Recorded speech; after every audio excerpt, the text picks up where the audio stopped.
Il y a des multitudes de chrétiens qui parviennent à ce point. Je ne peux pas, cela me paraît impossible, c'est au-delà de mes forces. Dieu ne peut pas me demander ce qui m'est impossible. Si vous leur dites que Dieu le leur demande, cela leur paraît un mystère. Plusieurs d'entre vous peut-être se trouvent dans cette situation-là et vivent une vie d'échec, de péché, au lieu d'une vie de repos et de victoire. Ils commencent à s'apercevoir qu'ils ne peuvent pas, que c'est impossible. Ils ne comprennent pas pourquoi. Et le désespoir les envahit. Ils font de leur mieux, mais n'espèrent pas réussir.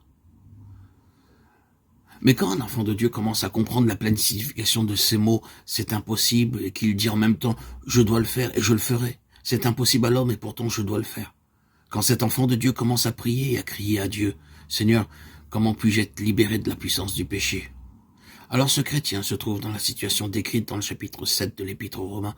Dans ce chapitre, nous voyons le chrétien qui essaie de toutes ses forces de vivre une vie sainte. La loi de Dieu a été révélée, cette loi qui sonde les plus profonds désirs du cœur humain. Et ce chrétien ose dire, je prends plaisir à la loi de Dieu selon l'homme intérieur, Romains 7, 22. J'ai la volonté de faire le bien. Mon cœur aime la loi de Dieu et ma volonté a choisi d'obéir à cette loi. Un homme qui parle ainsi et dont le cœur prend plaisir à la loi de Dieu, un homme qui a la volonté de faire ce qui est bien, cet homme peut-il échouer? Oui. C'est ce que le chapitre 7 de l'Épître aux Romains nous enseigne. Il faut quelque chose de plus que le désir et la volonté de faire le bien. Non seulement je dois aimer la loi de Dieu et avoir le désir de faire la volonté de Dieu, mais j'ai besoin de la toute-puissance de Dieu agissant en moi. C'est ce qui nous enseigne l'apôtre Paul dans l'Épître aux Philippiens. C'est Dieu qui produit en vous le vouloir et le faire, Philippiens 2,13. Remarquez donc le contraste dans le chapitre 7 de l'Épître aux Romains. L'homme régénéré s'écrie « J'ai la volonté, mais non le pouvoir de faire le bien. Je veux, mais je ne peux pas. » Et dans le second chapitre de l'Épître aux Philippiens, nous voyons un homme qui est allé plus loin, un homme qui comprend que c'est Dieu qui agit en lui, que c'est Dieu qui lui donne le pouvoir d'accomplir ce que sa volonté désire. Il a mis Dieu, Jésus, au centre de sa vie. Recevons ceci comme la première grande leçon de la vie spirituelle. Cela m'est impossible, Seigneur. Que ce soit là la fin de la puissance de la chair, la fin de notre moi. Que ce soit ma gloire d'être sans force, dans la faiblesse. Béni soit ton très saint nom, Seigneur Jésus, pour l'enseignement divin qui nous montre notre propre faiblesse. C'est pour cela que lorsque nous avons employé cette expression entière, consécration, quelques-uns parmi vous n'ont-ils pas été amenés à une expérience définitive?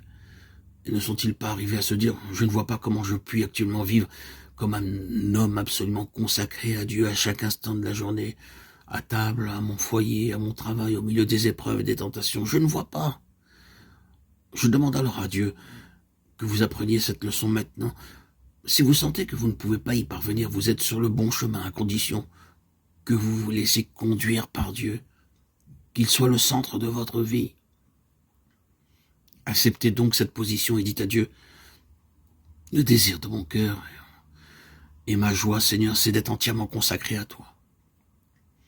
Mais je ne puis y parvenir. Il m'est impossible de vivre cette vie d'entière consécration. C'est au-dessus de mes forces, de mes moyens, de mes possibilités. Il vous faut apprendre cette leçon, que si vous êtes absolument sans force, alors Dieu viendra accomplir son œuvre en vous et vous donnera non seulement la volonté, mais le pouvoir de faire le bien.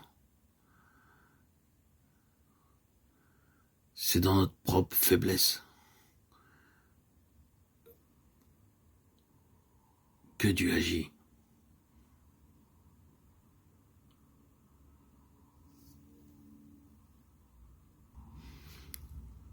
Par cette reconnaissance de ce qui est impossible aux hommes, ce qui nous paraît impossible, alors Dieu peut intervenir.